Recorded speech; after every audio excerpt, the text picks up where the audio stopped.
the United Arab Emirates and Saudi Arabia seem to be drifting apart. While Yemen war and oil production are being reported as the latest flashpoints, their differences go way deeper than that. Our next report decodes all about this. Take a look.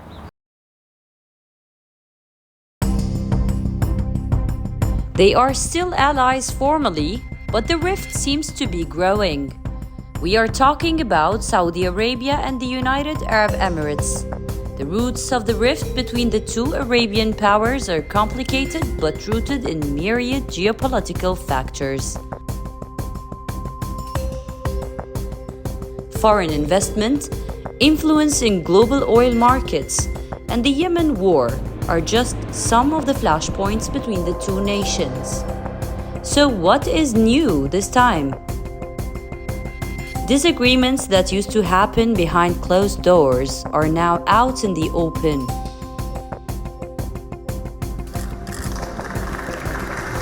If reports are to be believed, Saudi Crown Prince Mohammed bin Salman gave a miss to a summit of Middle East leaders hosted by Abu Dhabi in January. In December, the UAE's top leaders skipped a high-profile China-Arab summit in Riyadh. We are in a competitive market. In UAE, Sheikh Mohammed's place, the ruler of the small emirate of Fujairah attended the summit featuring Chinese leader Xi Jinping.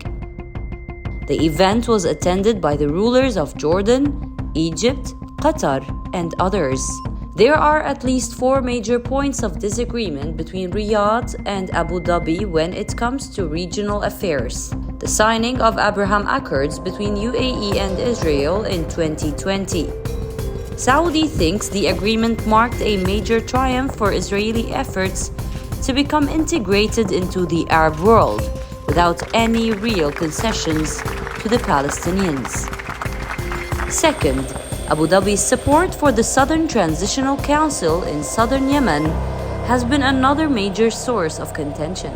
The withdrawal of its forces in 2019 is also a point of concern for Riyadh. Third is the UAE believing the regime of Syrian President Bashar al-Assad must be fully reintegrated into the Arab world's diplomatic fold. But the Saudi leadership is not on board, at least not yet.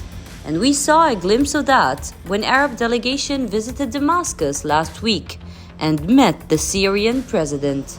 The delegation's visit came just weeks after 2 powerful earthquakes rocked Turkey and Syria and left at least 50,000 dead. And the fourth point of clash being the disagreement over the capacity of oil pumping by UAE.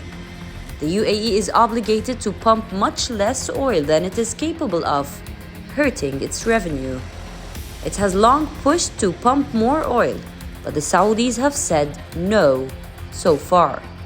The potential of this escalating is real this time. What will take some time to better understand is how the Emirati-Saudi alliance would be impacted by the UAE possibly exiting OPEC.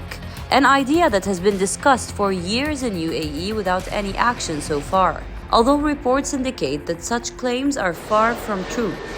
Regardless of the UAE's future in OPEC, it seems safe to assume that the improvement in relations with Oman and Qatar has come just at the right time for Saudi Arabia, as its ties with Abu Dhabi are under significant strain. The tensions between Saudi and the UAE are not new. It have been building up for years. Much of it also stems from the UAE's determination to chart an independent course in regional and international issues. The differences expose the gaps between the leaders of these two Arabian powerhouses, UAE President Mohammed bin Zayed Al Nahyan and Saudi Crown Prince Mohammed bin Salman.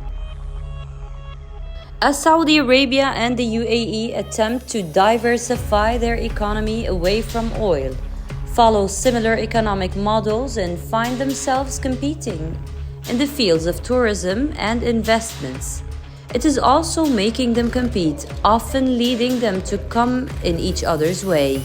Historically, The UAE has been a reliable ally of Saudi Arabia. Even though the Saudis and the Emiratis continue to participate in joint military exercises and have other shared interests, observers are of the view that the Saudi-Emirati alliance could be in serious trouble. West Asia Bureau, WION. World is One.